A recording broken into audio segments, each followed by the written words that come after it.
बामन मानी देहिया करत बारे चैत में नाश हो, देहिया करत बारे चैत में नाश हो, एको दिना नहीं लेत बारे साथ हो, एको दिना नहीं लेत बारे साथ हो। तुम सारा वही में लगावता रे हो, तुम सारा वही में रातों दिन गरदा उड़ावता रे हो। और छोटा भाई महेश मनमानी, इधर भी डांस देख रहे लोग। चला गीतावता रे हो सैया गावता रे हो, गावता रे हो सैया गावता रे हो, गावता रे हो सैया गावता रे हो। रातों दिन गरदा उड़ावता रे हो, रातों दिन गरदा उड़ावता रे हो, रातों दिन गरदा उड़ावता रे हो। ए माधुरी धीरे धुआं उड़ावा कि रातों दिन गरदा उड़ावता रे हो। और भैया तनी है कैमरा घुमावा भाग की तरफ कि रातों दिन गरदा उड़ावता रे हो। ताली बजा के भैया कि दावता रे हो सैया दावता रे हो, दावता रे हो सैया दावता रे हो, दावता रे हो सैया दावता रे हो। क्या बात है?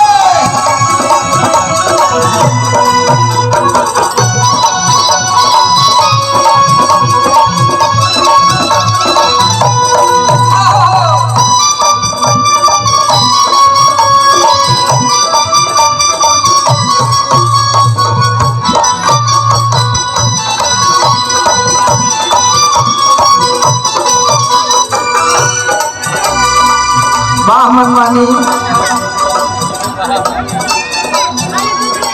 देहिया करत बारे चैत में नाश हो, देहिया करत बारे चैत में नाश हो, एको दिना नहीं लेत बारे साथ हो, एको दिना नहीं लेत बारे साथ हो, एको दिना नहीं लेत बारे साथ हो। देहिया करत बारे चैत में नाश हो, एको दिना नहीं लेत बारे सास हो, एको दिना नहीं लेत बारे सास हो, एको दिना नहीं लेत बारे सास हो। तुम सारा वही में लगावता रे हो, तुम सारा वही में लगावता रे हो, तुम सारा वही में लगावता रे हो कि तुम सारा वही में लगावता रे हो। और क्या करता रे कि थामता रे हो सैया गावता रे हो, गावता रे हो सैया गावता रे हो, गावता रे हो सैया गावता रे हो।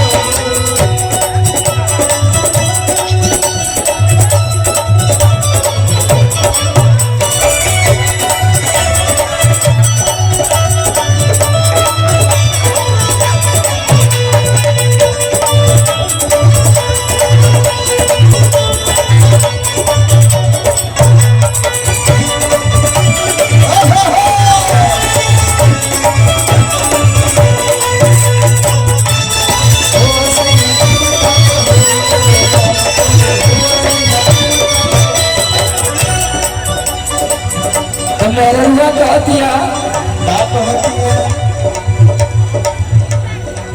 भूसा से बाल हमर हो जाता लाटा,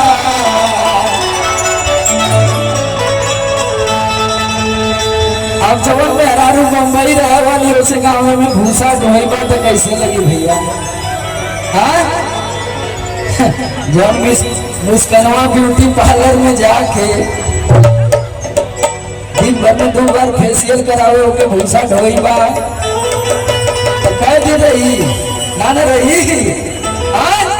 चला कि भूसा से बाल हमार हो जाता लाटा,